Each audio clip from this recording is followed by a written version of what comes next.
Hello, gardeners. Welcome back to Simple Garden, your go-to channel for all things gardening.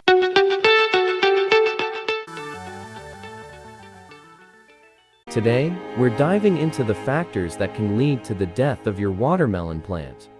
Before we get started, don't forget to hit that subscribe button, like this video, and share it with your fellow gardeners. Also, leave a comment below with your thoughts and experiences. We love hearing from you. One of the main reasons watermelon plants die is improper watering.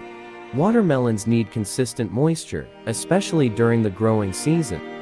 Overwatering can lead to root rot, while underwatering can cause the plant to wither.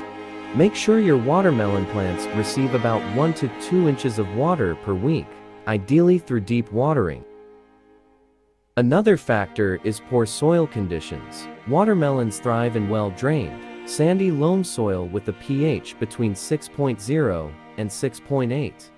Pests and diseases can also wreak havoc on your watermelon plants. Common pests include aphids, cucumber beetles, and spider mites, while diseases like fusarium wilt and powdery mildew can be devastating. Extreme temperatures, both hot and cold, can stress watermelon plants. They prefer temperatures between 70 and 85 degrees Fahrenheit.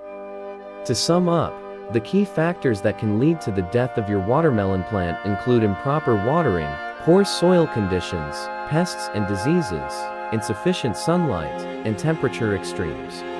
By addressing these issues, you can help ensure a healthy, bountiful harvest. Thanks for watching. If you found this video helpful, please give it a thumbs up, subscribe to Simple Garden, and share it with your friends.